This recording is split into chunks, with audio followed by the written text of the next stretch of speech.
আমাদের ডাইরেক্ট কোনো থাকে, কারণ ওখানে ডিজিটালের কোনো ব্যাপার নেই, শুধু রিলে ওভারলোড এগুলো রয়েছে, তার মধ্যে তার তো কিছু নেই। বুঝতে পেরেছো? তাহলে এখানে আমরা তিনটে সেকশন দেখলাম।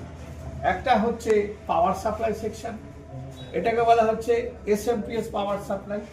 এর মান কত আছে? 12 ভোল্ট ডিসি সাপ্লাই করছে এবং লোড কত নিতে পারে? সর্বোচ্চ 2 অ্যাম্পিয়ার, 2 অ্যাম্পিয়ার নিতে পারে। আচ্ছা, তারপরে আছে আমাদের কি কন্ট্রোল বোর্ড আছে। কন্ট্রোল বোর্ড এটা হচ্ছে ডিলে টাইমার কন্ট্রোল বোর্ড। সেই কন্ট্রোল বোর্ডে সাপ্লাই দেওয়া হচ্ছে, সেইখান থেকে আউটপুট যাচ্ছে কোথায়? 12 ভোল্ট রিলেতে। 12 ভোল্ট রিলে 220 ভোল্টেজকে অপারেট করছে। 220 ভোল্টেজকে অপারেট করা মানে ফ্রিজকে অপারেট করা।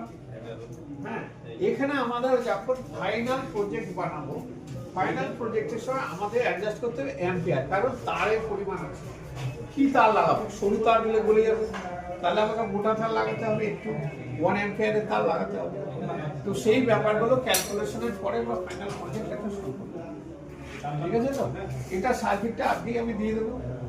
ঠিক আছে, তোমরা যখন কাজ করবে, তোমরা এই চারজনেই কাজ করো, চারজন আমার কাছে প্রোডাকশনগুলো বানাবো। আর কার্তিক স্যার তো অর্ডার দিয়েছে যে আমাকে এই মাল দিন, ঠিক আছে, দিয়ে দেবো।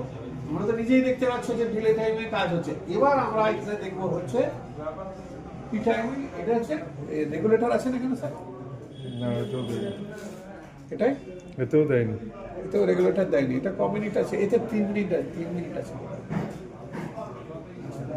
3 মিনিট রেগুলেশন।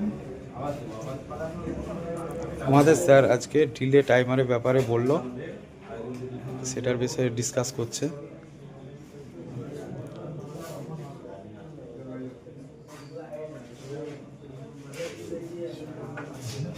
এটা সেটিং ডিলে টাইমার। এই